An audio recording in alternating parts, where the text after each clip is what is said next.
So you're in a relationship, and as soon as you start to develop real feelings, you start to feel panicked the moment you see a change in the pattern. Maybe they were texting you a whole bunch and suddenly they're texting you less one day. Or maybe you were seeing them really frequently and all of a sudden they had to cancel a date. Well, why is it that these huge triggering events take place over sometimes seemingly small things, like just not getting a text message back over the past couple of hours? And how do you make it so that you don't have to feel so stressed, nervous, anxious, and activated the moment you see a shift in the pattern? Because as you can probably imagine, securely attached people don't get so panicked and anxious. In fact, they're quite okay with breaks in patterns, with changes in events, because they're not giving it painful meaning. And if you didn't already know, all of where we give painful meaning from is from our own triggers or core wounds. And for the sake of this video, I'm going to use those things interchangeably. And if you don't learn this concept about how to actually rewire these core wounds that are a huge part of your life and reality, then you may find yourself feeling extremely anxious to the point that these very anxious triggers can sabotage your relationships and your love life. So in today's video, we're going to go through exactly what core wounds and triggers are and how they work. I'll give you a couple of analogies for them, like a filing cabinet and a bear in the woods, and you'll start to really get a clear picture of this. And then we will talk about the 6 biggest anxious attachment style core wounds, and most importantly, how you can actually change these things so that you can put an end to this spiraling once and for all. And this happens to also be one of the biggest, most important pillars when it comes to what it takes to become securely attached so that you can truly build the best relationships of your life. Now, if you're new to this channel, my name is Thais. I'm the founder of the Personal Development School, and I've been in private practice and then running our online programs for more than the past decade, all talking about the field of attachment theory, relationships, and the subconscious mind, which you're going to see plays a crucial role in this whole discussion today. So here's the first thing I want you to understand is that when you have a big trigger in a relationship, we're going to call these your core wounds because this is really what they are. And how a core wound or trigger works is I want you to imagine that you're going into the forest and you see a bear and you run away from the bear and you're safe. But the very next day, you actually have to return back to the woods again. What happens? Your mind constantly thinks there's a bear everywhere. It goes, is the bear over there? Is it behind that tree? And you're on high alert. You're looking out for the bear everywhere. Now, the reason is that your mind is actually designed to do this psychologically. It's designed to store something that is a threat, that feels really intense, and hold it really near and dear to ourselves and reproject it back out onto our environment in the future as a form of self-protection. But this is really meaningful when it's a survival-oriented situation, like trying to escape from a bear. But unfortunately, it's something that our subconscious mind naturally, essentially does when we have unresolved, painful experiences from the past. So imagine, for example, that you grew up in a household where there was a lot of betrayal trauma. There was a lot of lying or broken promises or inconsistency or roller coaster behaviors from your caregivers. If that threat was stored as you feeling betrayed, guess what you do? Later on, in your next relationships, it's almost like you're going back into the woods again. And your mind goes, oh my gosh, I could be betrayed at any point in time. And you project that onto everything, everywhere. And unfortunately, these are the things that not only hurt us the most, because when we actually unpack how a trigger functions, I want you to imagine this analogy. You have an experience of being betrayed, or there's a little incongruency or a little white lie somebody tells in front of you. And your conscious mind goes to your subconscious mind, which, by the way, stores every single thing. Yes, it consolidates memories over time, but it stores them all. And your subconscious mind, by the way, is responsible for 95 to 97% of all of your beliefs, thoughts, emotions, and actions. So what happens is when you have a triggering event, your conscious mind has an experience in front of you, like a white lie, somebody, does something that's incongruent or breaks a promise. It goes into, essentially, as an analogy, communication with your subconscious mind and says, oh, what do we know about times we felt betrayed? And your subconscious mind essentially opens its filing cabinet of all of the times that you stored emotion with feeling betrayed, or like you couldn't trust somebody, or there were broken promises, and it all floods to the surface. And when you experience a trigger, what you're experiencing is the pain and frustration of the objective moment in front of you, like the person lying right there in front of you, combined with all of the stored subconscious times that you felt betrayed in the past, because that's how your mind works. It stores them, reprojects them to protect you, like you going into the woods again after seeing the bear. And so if you have these core wounds, then you're probably projecting them out onto your relationship all the time, number one. Number two, when somebody hurts you a little bit in association with this core wound, another core wound is rejection. If you feel a little bit rejected, you'll experience the rejection in front of you, plus all the stored times you felt rejected in the past. It may have been really painful if they occurred in your household or upbringing or in really intense ways. And so you're experiencing never just the moment of the rejection in front of you, but that moment in front of you combined with all of the unresolved times you felt rejected in the past. And so no wonder relationships feel so difficult. No wonder you feel like you're on these huge roller coasters and you have these ups and downs. And one day you have all these feelings and you're all in, and another day you're left questioning everything. It's because when those triggers are so strong, they often make you want to cut and run. They often make you want to be like, I need to get as far away from this person as possible,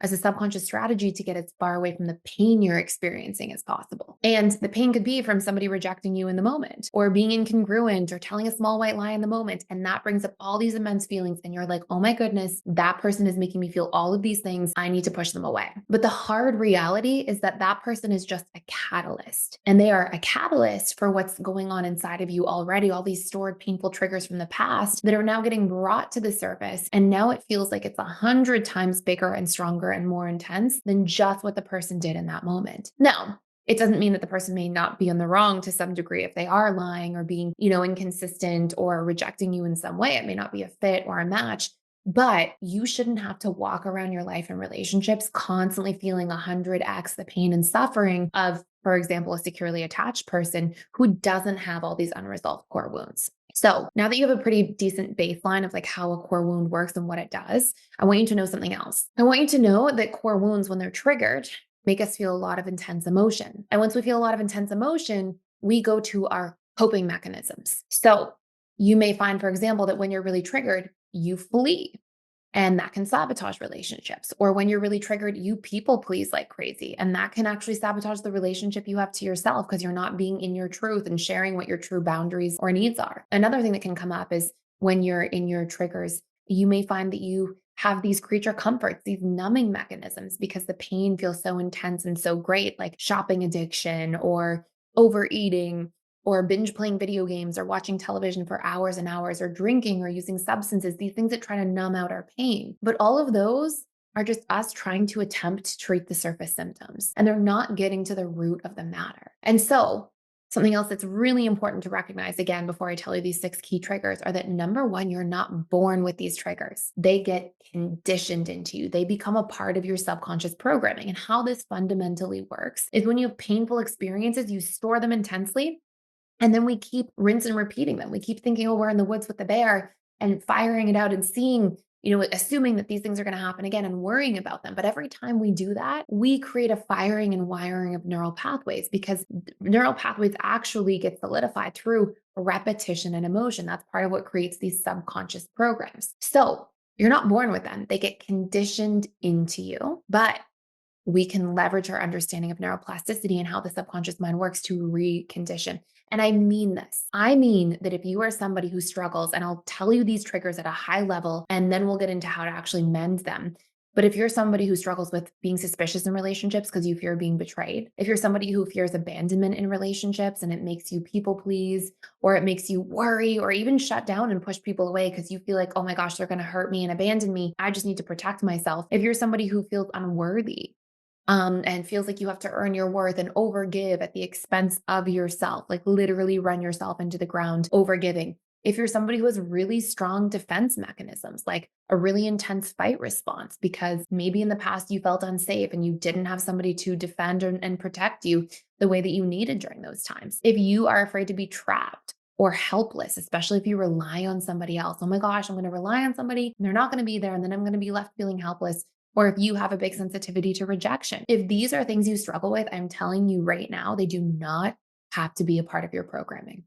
They do not. And I'm telling you this as a fearful avoidant who's done this work firsthand, but also as somebody who's worked with tens of thousands of people over the past decade, both in one-to-one sessions and through our online programs, and seen core wounds are very solvable problems. You need a little bit of dedication. You need a little bit of repetition and emotion to refire and wire neural pathways, but these things do not have to be a part of your reality, and they do not have to be things that cause you to have this ongoing hypervigilance to everything in a relationship and constantly be on high alert and worry about these things. And it doesn't mean that you're going to become foolish. I think that a lot of fearful avoidants think, "Oh, I'm going to get rid of my core wounds and these big fears in relationships, and then people are going to hurt me because I'm not going to be paying attention." You can be cautious and you can vet effectively like a securely attached person does without having to constantly be in the exhausting, draining cycle of always fearing betrayal, abandonment, being unworthy, feeling unsafe or trapped, feeling helpless, feeling rejected. These things do not have to be a part of your ongoing daily life. So, what do you do? Well, I will share an exercise with you. Okay. And I want you to know that this is one of the main exercises. We have a whole bunch of reprogramming activities in the personal development school. All of the personal development school is designed to target your subconscious mind because that's the only way that we really change our patterns. And if you do want to check out fully for free for a limited time, I'm still going to do this exercise with you. So you know this right here, right now. But I do want to let you know that if you do want to check out PDS in a lot more detail, we actually have a course called 21 Ways to Reprogram Your Subconscious Mind. If you search that in the dashboard, it's also on the thumbnail. It says Key Principles and Tools to Reprogram Your Subconscious. But if you dive into that course, you'll see all sorts of tools. This is just one of them. And you can check all of this stuff out fully for free for 14 days because we're doing a site-wide free trial. So you can check out all of our courses, join the webinars. We have daily peer support groups if you want more support and get your questions answered by me or other individuals. So anyways, other trained coaches, facilitators, etc. All of that's there. And I'll put the link fully for free to join that below. But if you do this exercise, if you stick to it, you will see these core wounds change. Okay. Now you need to stick to it, and you need to stick to it for 21 days, which may sound like a lot, but it will take you 2 minutes a day, and you can do it while you're doing things like brushing your teeth. Okay. So we're going to go through the exercise. And let me tell you one other thing. If you are somebody who's felt the pain of fearing betrayal or abandonment in so many of your past relationships and being on the roller coaster, I promise you 2 minutes a day for 21 days is going to save you an immense amount of time and energy and stress of being in roller coaster relationships or going from heartbreak to heartbreak, because relationships feel very hard when you have all of these core wounds. So let's do the exercise. So here's step one: find your core wound and its opposite. They are, number one, I will be abandoned. And number two, when I feel abandoned, I feel like I am unsafe. And you're going to know that you feel this way because you're going to feel that absolute panic happening in your body, those feelings of extreme anxiety, worry, desperation, the moment that trigger comes online. Number three, I am alone, or fear of being alone will be a big trigger. Excluded. You'll see excluded actually stings a lot. When you feel excluded from your partner going away and not inviting you, or your friends or coworkers not inviting you to things, you'll see this really stings if you feel like that. Of course, shows that it's a big trigger. Disliked, not good enough, and rejected. So in step one, what you're going to find for the core wounds and their opposite is abandoned. I am connected. I am alone. I have togetherness. I am excluded. I am included. I am unsafe. I am safe. I am disliked. I am liked. I am not good enough. I'm good enough. Pretty obvious. I'm rejected. I am accepted. So, these things will be really powerful reframes to work on that first pillar of your core wounds. We have to realize that these core wounds, they are not conscious. They are subconscious. Nobody is waking up. Conscious is like your conscious choices, right? Nobody is waking up every day saying, "Oh, today I'm going to tell myself I'm going to be abandoned all day long and see how I feel." No, you're not choosing to fear these things. These are autopilot programs. They're things that are happening without your conscious choice a lot of the time, because if you did have conscious choice, you wouldn't choose to be triggered, especially not around these really painful wounds. So we have to speak to our subconscious mind. Now, here's where a lot of our system gets it wrong. And I have to be honest. So many people out in the world, in all different places and spaces, talk about all of these concepts, all these ideas. Oh, you have to learn about your attachment style. But if you're not targeting the subconscious mind, learning about your attachment style will just get you to learn about it. It won't get you to change it. Change happens when we target those subconscious neural pathways, those habits that we've formed at a deeper level. So we have to speak to our subconscious mind. Now, here's an interesting fact for step two, and I'll summarize this at the end, so it'll be really simple and clear. Interesting fact: your subconscious mind speaks emotions and images. It doesn't speak language. And it's a big reason I don't believe in affirmations, because when you just use an affirmation, You're using your conscious mind to speak to your conscious mind. So, for example, if somebody's working on a core wound, I'm not good enough, and you just say, I'm good enough, I'm good enough, I'm good enough, your conscious mind speaks language. Your conscious mind only understands that. We have to speak through emotions and images so that our subconscious mind can unpack and understand this. How do you know that your conscious mind speaks language and your subconscious doesn't? Because if I say to you right now, whatever you do not think of the pink elephant. What happens? Your conscious mind hears do not, but your subconscious probably flashed a picture of a pink elephant. And so we have to realize that, hey, our subconscious mind doesn't really hear that stuff. So we need to speak in emotions and images. Now, here's the next interesting part. And I'm just explaining these steps. I'm going to summarize them for you in a second. So you have 3 easy steps at the end. So the second part here that's really interesting is that when we're looking for how do we speak to our subconscious mind and we need emotions and images, well, guess what is the container of emotions and images? It is our memories. If I were to say, tell me your favorite childhood memory, and it's you playing on the beach with your siblings and your family, you're going to see the images when you're rehashing that memory, recounting that memory. You're going to see the images of the sand and the water and your family and the shovel and the little bucket. And we've all seen people when they tell old stories, they smile or they laugh. Have you ever seen people retell their like favorite high school memory, this funny thing that happened, and they all laugh? And because memories contain emotions still. And our subconscious has stored these things with the emotions and the images intact. And so what we can do is we can leverage in step 2 our memories, because memory speaks to the subconscious mind. So step 1, find your core wound and its opposite. Step 2, we need 10 memories to support the new idea. So just for simplicity's sake, let's just say it's I'm not good enough, I am good enough. We need 10 memories of times you actually felt good enough. If it was I will be betrayed, we need 10 times of where you actually saw loyalty from people in your life. If it's I will be abandoned, 10 times that people actually showed up and connected to you and showed care. If it's I am unworthy, 10 times you felt worthy. If it's I am unsafe, 10 reasons in your recent memory why you have safety in your environment with people around you, how you can obtain safety, like these pieces of proof that you have. If I'm trapped, 10 reasons I'm actually free. I have freedom. I have access to freedom in various areas of life. If I'm helpless, 10 memories of times you felt really supported. Okay. So you see these, like as we go through these 10 memories. Why do we need 10 memories? Because we get repetition, which is what fires and wires. And then we get emotions and images. Okay. So, and by the way, this is a trademarked tool at PDS. So this is like one of my favorite things to really share. And once we have this all here together, repetition and emotion and imagery, now step 3, we record it. So I often advise that people record it in your phone so that you can listen back.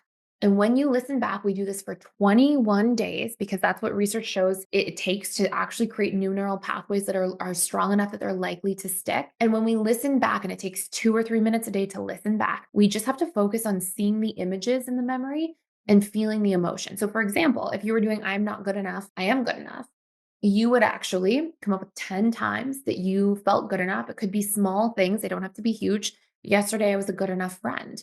I showed up well in as a friend when somebody needed me. 2 days ago, I felt good enough when I had that hard conversation with my coworker or boss that was hanging over my head. 3 weeks ago, I made sure that I actually tried to push myself out of my comfort zone, and that made me feel good enough because I grew. So and the more specific you get, the more detailed the images will be, right? If you're like, I had the conversation with my boss yesterday, and it's like you remember where you were sitting, and you remember how it went and how you felt when that conversation finished and you did what you set out to do. The more you can put like a sentence or 2 into describing it, the more images are going to get anchored in there and the more emotion. And they don't have to be big things. It can be as small as I got out of bed at my first alarm, and that's what I was intending to do more often. The more you have these things, the more you've got the repetition, the emotion, the imagery of these things. When you record it into your phone and listen back, again, it'll take 2 or 3 minutes to listen back for 21 days. And you can do while you're brushing your teeth. I often advise do it in the first hour that you wake up or the last hour before you go to sleep because you're most suggestible at that time. In other words, your brain's producing more alpha and theta brain waves, and it makes it more easy for this information to seep into your subconscious mind. And doing this 3-step solution for 21 days minimum will get rid of these core wounds. And in case you missed it, you can now reserve your spot and get more than a 50% early bird discount for our live relationship coach certification program. This 12-week program gives you the opportunity to build a new career, create your own thriving coaching practice, help your community, and secure your financial future full of abundance with a growing waitlist of clients. And the best part, is that you get to spend a whole bunch of time with me as I teach you exclusive subconscious reprogramming tools and help you learn how to change somebody's attachment style from insecurely attached to securely attached so that you can truly help create transformation in people's lives and have a wait list of people waiting to work with you. We also have an entire business week about how to build funnels, systems, and to really build a thriving and busy practice. You can sign up using the link down below the video, and I can't wait to see you there. Other tip, do one at a time.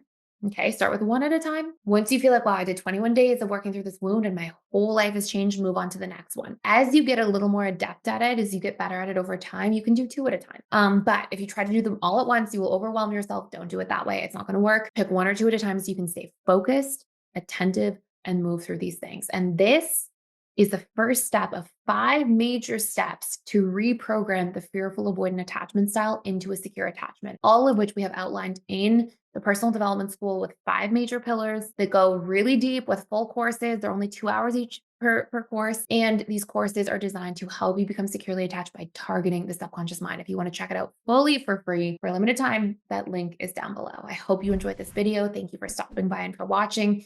And I hope you subscribe, share, like this channel or this video if it was valuable for you today. Thank you for watching.